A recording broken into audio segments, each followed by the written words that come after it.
श्री राम। आप सभी के हृदयस्थ ईश्वर को वंदन करते हुए गोस्वामी तुलसीदास रचित श्री रामचरितमानस इस ग्रंथ का जो प्रथम सोपान अर्थात बाल कांड का जो हम चिंतन कर रहे हैं, सज्जन हो, यह हमारा कथा निरूपण क्रमांक 134। हमने पिछले कथा विभाग में देवर्षि नारद के कहे गए भविष्य के ऊपर माता मैना ने जो संताप व्यक्त किया और देवर्षि नारद एक माँ की पीड़ा क्यों नहीं समझते और कैसे समझेंगे। बांझ की जान प्रसव कई पीरा, किसी बांझ स्त्री को प्रसव की पीड़ा क्या होती है इसका जिस तरह से अंदाजा नहीं, वैसे देवर्षि नारद जिन्हें स्वयं का कोई घर नहीं, कोई माया नहीं, कोई मोह नहीं, वह कैसे जान सकते हैं कि किसी का घर उजाड़ने पर उसके अंदर जो स्त्री है उसे कितना दर्द होता होगा। इस तरह से मैना अत्यंत व्यथित होकर एक बार विधाता को कोसती है, एक बार स्वयं अनीति का वर्तन करने की घोषणा करती है, तो एक बार देवर्षि नारद पर ही इस प्रसंग का आरोप लगाती है। ऐसे वक्त तपस्वी पार्वती अपने माँ को कहती है कि माँ शोक मत करो, अस बिचारी सो चही मती माता, सो न टरई जो रचई विधाता। जो मेरे नसीब में लिखा है वही होने वाला है। अगर यह बावरा पति जो तेरे दृष्टि से है वही मुझे मिलने वाला है तो मुझे उसका स्वीकार करने दें।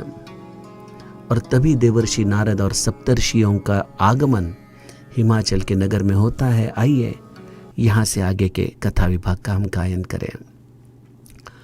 तब नारद सब ही समुझावा, पूर्व कथा प्रसंगु सुनावा। मयना सत्य सुनहु मम बानी, जगदम्बा तव सुता भवानी। अजा अनादि शक्ति अविनाशिनी, सदा शंभु अर्धंग निवासिनी। जग संभव पालन लयकारिणी, निज इच्छा लीला बपुधारिणी। जनमी प्रथम दक्ष गृह जाई, नामु सती सुंदर तनु पाई। तहु सती शंकर ही विवाही, कथा प्रसिद्ध सकल जगमाही। एक बार आवत शिव संगा, देखें रघुकुल कमल पतंगा। भयउ मोह शिव कहान कीन्हा, भ्रम बस बेशु सिय करलीन्हा। सिय बेशु सती जो कीन्ह, तेहि अपराध शंकर परिहरि। हर बिरह जाई बहोरी, पितु के यज्ञ जोगा नल जरी। अब जनमी तुम्हारे भवन, निज पति लागी दारुण तपु किया। अस जानी संशय तजहु गिरिजा, सर्वदा शंकर प्रिया। सुनि नारद के बचन तब, सब कर मिटा विषाद।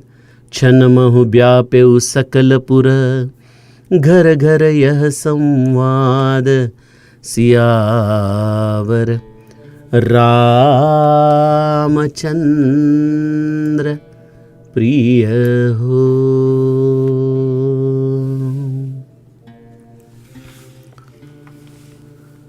सज्जनों, मैना अत्यंत व्यथित है।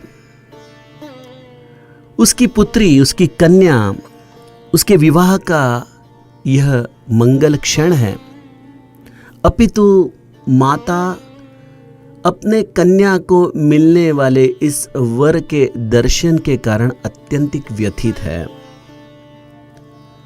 और इस घटना का दोष वह अपने विधाता के ऊपर, अपने अनिति के आचरण के द्वारा और देवर्षि नारद के ऊपर इसका वह एक प्रकार से आरोप कर रही है। पार्वती अपने मां को समझा रही है कि मां, आप शोक मत कीजिए। लेकिन कई प्रसंगों में हमारे घर में ही कोई जगदम्बा रूपिणी है जो साक्षात हमें समझा रही है, लेकिन मां को उसकी बातों पर यकीन नहीं हो रहा है। देखिए कितना सुंदर प्रसंग है, लेकिन इससे हमें जीवन का कितना अद्भुत सूत्र प्राप्त होता है कि माता पार्वती जो स्वयं जगदम्बा है, जो अर्धांगिनी है शिव तत्व की, वह अपने मां को समझा रही है, लेकिन मां उसकी बात ठीक से शायद समझ नहीं रही है। और तभी उसी वक्त देवर्षि नारद और सप्तर्षियों का आगमन हिमाचल के नगर में होता है। तो सूत्र क्या है? प्रत्यक्ष ईश्वर भी अगर हमें आकर समझाए तो हमारे संशय मिटते नहीं, लेकिन जीव और ईश्वर के बीच अगर कोई उभय प्रबोधक चतुर दुभाषी ऐसा सद्गुरु आ जाए तो वह सद्गुरु ही समाधान की स्थापना कर सकता है, अन्यथा नहीं, अन्यथा नहीं। तो यहां पार्वती माता अपने मां को समझा रही है, लेकिन शायद मां अपने पुत्री के यह वचन सुनकर अनसुनी कर रही है। उसी वक्त देवर्षि नारद का आगमन होता है और देवर्षि नारद ने आके सर्वप्रथम क्या किया? तब नारद सब ही समुझावा, पूर्व कथा प्रसंग सुनावा। देवर्षि नारद ने आकर पार्वती के पूर्व जन्म की कथा सबको सुनाई और सबको समझाया भी है। अब मैं रामायण तो मैं अपने ढंग से पढ़ता हूं, जो गुरु कृपा से मुझे प्रवाह आती है, चेतना आता है, मैं उसके द्वारा ही आपसे संवाद करता हूं। मेरे मन में कोई पूर्व भूमिका नहीं होती, मैं कोई पढ़ाई करके बात करने वाला आदमी नहीं हूं। तो शायद मैं गलत भी हूं, लेकिन मुझे इसके पूर्व पक्ष की भूमिका मन में एक अद्भुत आनंद देती है कि देखिए देवर्षि नारद 2 बार आए हैं माता पार्वती के दर्शन के लिए, एक उनके जन्म के पश्चात कुछ दिनों के बाद, और आज। अगर देवर्षि नारद को यह पूर्व जन्म की कथा सुनानी ही थी तो उन्होंने वह उस वक्त क्यों नहीं सुनाई? वैलिड है, क्वेश्चन इज वैलिड, क्यों नहीं सुनाई? सज्जनों, मुझे ऐसा लगता है कि सद्गुरु भी योग्य समय में ही आकर हमें समाधान देता है, क्योंकि शायद यह कथा उस वक्त सुनाई गई होती तो मैना तभी से रो पड़ती, पहली चीज। दूसरी चीज, माता पार्वती सुनिश्चित हो जाती कि मुझे तो शिवजी मिलने वाली है, वो कहां जाएंगे, मैं तो उनकी अर्धांगिनी हूं। तो शायद वह तपस्या में वह तीव्रता, वह आर्तता, उसका उसे लाभ नहीं होता। तो जीवन में कई बार जो अनुकूलता हमारे जीवन में आने वाली ही है, उसकी प्रतीक्षा करने में ही हमारा कल्याण है। हम क्यों चाहते हैं कि विधाता हमें सब ये चीजें तुरंत दे दे, और आज के जमाने में जो तुरंत मिलता है वह तुरंत छूट भी जाता है। आज देखते हैं हम नौजवान युवक युवती मिलते हैं, प्यार की कस्में खाते हैं, विवाह करते हैं और कुछ ही दिनों में डिवोर्स के लिए अप्लाई भी करते हैं। जो जल्दी मिलता है वह जल्दी छूट भी जाता है। तो यहां पार्वती की प्रतीक्षा, उसकी प्रीति, उसकी आर्तता, जिसके द्वारा शिवजी ने उसका स्वीकार नहीं किया, उसने शिवजी को खींच के लाया है। इसलिए शिवजी हिमाचल के नगर में आए हैं। यह विवाह कैलाश में नहीं किया उन्होंने। तो यह आर्तता ही ईश्वर को खींच लाती है। तो सद्गुरु आपका कल्याण किसमें है वो जानता है, इसलिए उसने यह पूर्व इतिहास मैना नहीं बताया, हिमाचल को नहीं बताया। और देवर्षि नारद जैसे सद्गुरु ही आपके अनेक जन्मों की कथा जानते हैं, आपका प्रवाह जानते हैं। भगवद गीता का वो प्रसिद्ध श्लोक है ना, बहुनी में व्यतीतानि जन्मानि तव चार्जुन तान्यहम वेद सर्वाणि नत्वम वेत्थ परंतप। हे अर्जुन, हे परंतप अर्जुन, मेरे और आपके कई जन्म हो चुके हैं, कई जन्म। ये सब जन्म आपको याद नहीं, आप भूल गए हो, लेकिन मैं आपके हर जन्म को जानता हूं। और उस वक्त मैं आपके साथ किस रूप में था यह भी मैं जानता हूं।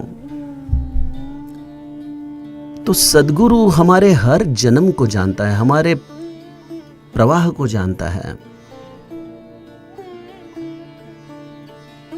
आज हमें ऐसा लगता है कि आज हम इस सद्गुरु के चरणों में आए हैं। आज हम इस जन्म में उसे मिले हैं। नहीं, यह तो आपकी प्रवाही परंपरा है। हर जन्म में यह सद्गुरु तत्व आपका स्वीकार करता है और वही तत्व आपको किसी ना किसी इस चिरंजीवी तत्व के आधार पर सौंपता है।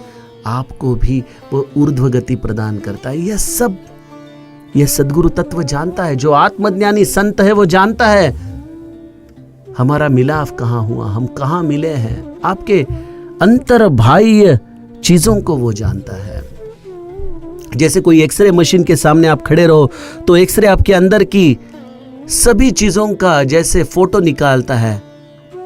मुझे लगता है सद्गुरु की आंखें केवल इस जन्म की नहीं, हमारे अनंत जन्मों की फाइल एक साथ देख लेता है इन नेत्रों के द्वारा। जीव क्यों नहीं जान पाता? क्योंकि जैसे हमारे मोबाइल में फैक्ट्री सेटिंग की एक ऑप्शन होती है, जहां पे अगर हम वो बटन दबाए तो मोबाइल पूरी तरह से फॉर्मेट हो जाता है, उसके अंदर का सभी डाटा इरेज हो जाता है।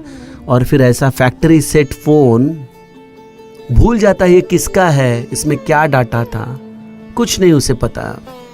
वो बिल्कुल एक नया हो जाता है, किसी और आदमी के पास उसे बेचा जाता है।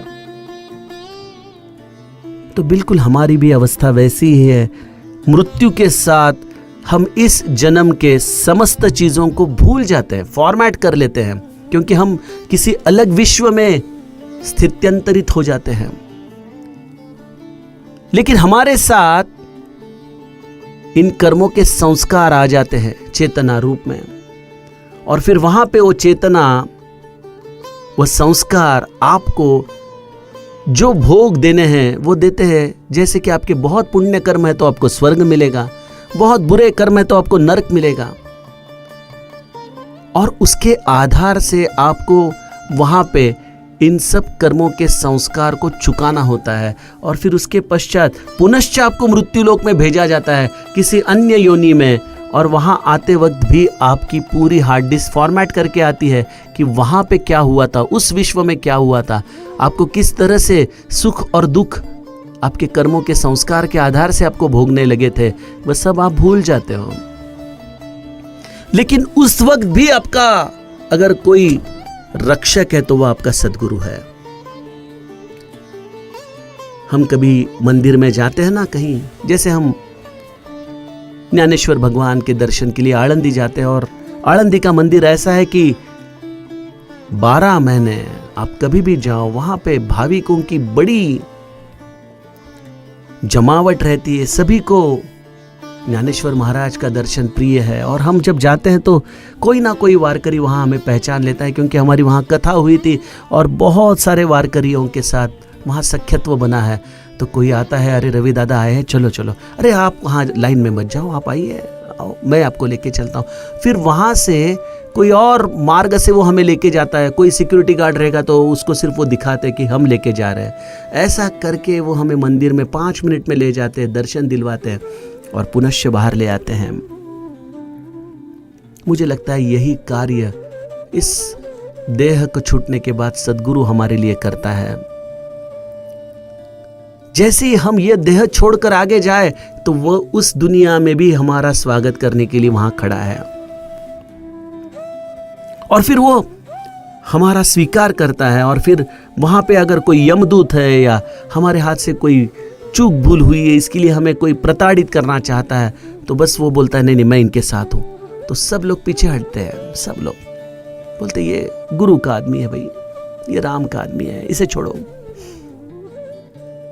और फिर गुरु हमें निश्चिंत करता है कि रुको, मैं तुम्हारे लिए कोई ऊर्ध्व गति की योनि ढूंढता हूं। भले मिलना थोड़ा मुश्किल है क्योंकि आपने पिछले जन्म में तो मेरी बात नहीं सुनी, मैं जैसा चाहता था वैसा बर्ताव आपने नहीं किया, तो पुनश्च मनुष्य योनि मिलना थोड़ा मुश्किल है। लेकिन मैं काल भैरव को समझाता हूं कि ये मेरा आदमी है, ये मेरा जीव है, इसका उद्धार करना ये मेरा पण है। और इसलिए पुनश्च सद्गुरु आपको मनुष्य योनि प्रदान करता है। कुछ कालांतर के बाद आप पुनः इस मृत्यु लोक में आते हैं, एक उत्तम मनुष्य का देह धारण किए हुए, और पुनश्च वहां स्वीकार करने के लिए सद्गुरु आपके लिए खड़ा है। तो ये वाइल्ड कार्ड एंट्री है सद्गुरु को। वो किसी भी लोक में जाता है लेकिन आपको छोड़ता नहीं। वो LIC के एडवर्टाइज में इसलिए सद्गुरु के लिए बोलता हूं कि जीवन के साथ भी और जीवन के बाद भी। बहुनी में व्यतीतानि जन्मानि तव चार्जुन, तान्यहम वेद सर्वाणि न त्वं वेत्थ परन्तप। तुम भूल जाते हो लेकिन मैं सब कुछ याद रखता हूं। तो देवर्षि नारद ने ये सब जो हार्ड डिस्क फॉर्मेट हुई थी उस मेमोरी को रिट्रीव किया है। पूर्व कथा प्रसंग सुनावा। पुनश्च उन्होंने पार्वती के पूर्व जन्म की कथा सुनाई और सबको समझाया, सब ही समझावा। देखिए सद्गुरु के वाणी में ही ऐसा तेज है कि जब किसी चीज को वो निश्चयात्मक रूप से कहते हैं तो वहां अनुमान के लिए कोई जगह नहीं रहती। और उसके इस निश्चयात्मक वाणी से लोग अपने आप समझ जाते हैं। देवर्षि नारद विशेषतः मैना की तरफ देखते हैं क्योंकि बाकी के लोग तो देवर्षि नारद की इस वाणी को तुरंत जान लेते हैं, समझ लेते हैं, लेकिन एक मां का हृदय है जो अभी भी शायद उलझ रहा है कि देवर्षि आपने ये ठीक नहीं किया। नारद कर मैं काह बिगाड़ा, भवन मोर जिन बसत उजारा। मैंने इसका क्या बिगाड़ा था? तो देवर्षि को यह भी पता है कि मैना कुछ क्षण पहले मुझे कोस रही थी। तो देखिए आपकी भावनाओं के साथ आपका सद्गुरु कितना मिला हुआ है। वो तो इस जीवन में आपके सामने व्यक्ति रूप से होगा, तस्वीर रूप से होगा, लेकिन उससे भी ज्यादा संलग्न वो आपके मन के साथ है। इसलिए मेरे गुरु कहते हैं कि आपके मन में जो चल रहा है, जिसका शायद आपको भी पता नहीं, वह भी मैं जानता हूं। बताइए, क्योंकि देवर्षि नारद जब प्रथम प्रसंग में आए थे तो उन्होंने मैना से कोई संवाद नहीं किया। मैना हिमाचल से संवाद करती है, हिमाचल जाके देवर्षि नारद से संवाद करते हैं, क्योंकि यह ब्रह्मचारी देवर्षि नारद स्त्री से क्यों संवाद करें। देखिए आप अगर सूक्ष्मता से वह संवाद देखें तो वहां देवर्षि नारद और मैना जी का कोई संवाद नहीं है, लेकिन यहां पे देवर्षि ने सीधा मैना जी को ही संबोधित किया। मैना सत्य सुनहु मम बानी, आहा जगदम्बा तव सुता भवानी। हे मैना, आप मेरी बात पर यकीन करो, मैं जो कह रहा हूं उस पर विश्वास रखो। तेरी यह कन्या तेरी पुत्री नहीं, यह तो साक्षात जगत जननी भवानी है। ये विश्व की जननी है, हम सब उसके बच्चे हैं।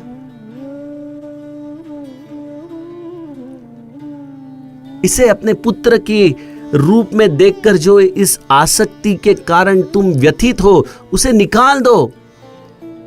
यह तुम्हारी पुत्री नहीं, यह तो साक्षात जगदम्बा है। वो कौन है? अजा अनादि शक्ति अविनाशिनी, सदा शंभु अर्धंग निवासिनी। वह अजन्मा है, अनादि है, अविनाशिनी शक्ति है। इसका निरंतर वास शिव जी के अर्धांग में है। जग संभव पालन लय कारिणी, निज इच्छा लीला बपुधारिणी। जगत की उत्पत्ति, पालन, संहार करने वाली यह जगदम्बा अपने स्वयं के इच्छा से ही लीला शरीर धारण किए हुए तुम्हारे पुत्री के रूप में आज तुम्हारे सामने खड़ी है। देखिए, तपस्या का फल क्या है? अपने स्वयं के स्वरूप की प्राप्ति, स्वयं के स्वरूप की अनुभूति, यही तपस्या का फल है। और देवर्षि नारद ने कितनी सहजता से यह सस्वरूप की प्राप्ति माता पार्वती को करवा के दी है। अजा अनादि शक्ति अविनाशिनी, सदा शंभु अर्धंग निवासिनी, जग संभव पालन लय कारिणी, निज इच्छा लीला बपुधारिणी। सद्गुरु के वचनों में बहुत ताकत है। जब पार्वती यह वचन सुनती होगी तो शायद उसके हृदय में एक दिव्य तेज, दिव्य प्रकाश फैलता होगा कि मैं अजन्मा हूं, मैं ही हूं वह शैवा की अविनाशिनी शक्ति। मेरा निरंतर वास है शिव जी के अर्धांग में। मैं ही हूं इस जगत की उत्पत्ति, पालन, संहार करने वाली शक्ति। केवल यह लीला मात्र शरीर मैंने धारण किया है। उद्भव स्थिति संहार कारिणीम, क्लेश हारिणीम, सर्वश्रेयस्करीम सीताम, नतोहम राम वल्लभाम। तो देवर्षि नारद ने मैना के संदेह को उत्तर दिया है, लेकिन इसका सीधा असर पार्वती जी के अंदर उनके स्वरूप का दर्शन उन्हें करवाकर उन्हें एक प्रकार से महादेव जी से उन्होंने मिला दिया। मुझे लगता है कि यह चौपाई मंगलाष्टक है। विवाह करवा दिया है देवर्षि नारद ने महादेव जी के साथ माता पार्वती का। और यह केवल स्त्री पुरुष का विवाह नहीं है सज्जनों। जब हम सद्गुरु के दिए हुए वचनों पर दृढ़ता से चले और कई बार हमारी परीक्षा होने के बावजूद भी हम दृढ़ता से उन वचनों पर चलते रहे, तो एक दिन सहजता से सद्गुरु हमें ऐसा कुछ कह देगा और हमारे जीवन में वह अद्भुत प्रकाश निर्माण हो जाएगा और हमारा विवाह हो जाएगा उस ब्रह्म तत्व से।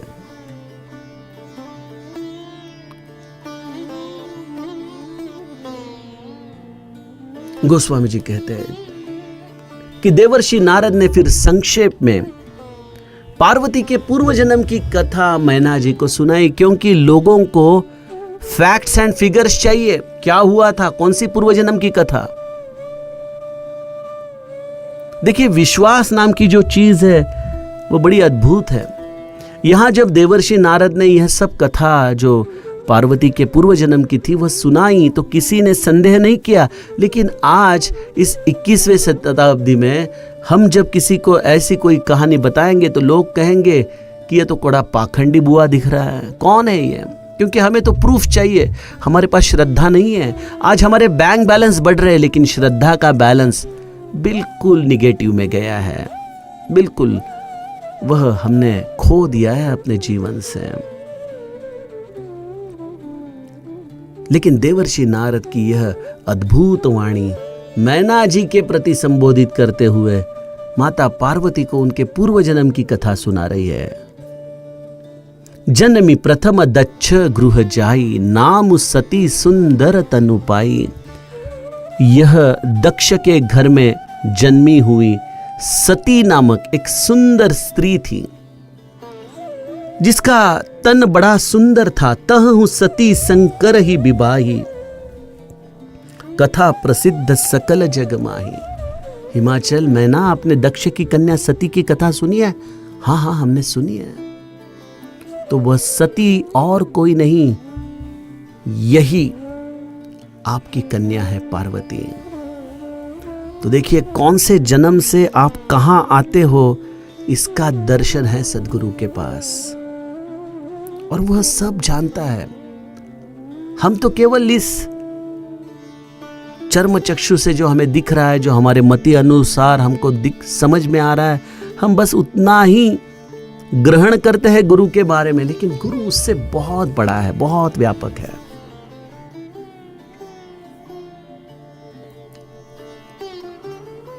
देवर्षि कहते जन्मी प्रथम दक्ष गृह जाई, और फिर ऐसी सती एक बार आवत शिव संगा, देखे हूं रघुकुल कमल पतंगा। एक बार शिवजी के साथ जाते हुए उसने प्रभु रामचंद्र को देख लिया। भयहु मोह शिव कहान कीना, भ्रम बस बेशु सीय कर लीना। देवर्षि नारद एक एक चीज बड़ी संक्षेप में, लेकिन कोई चीज छोड़ नहीं रहे।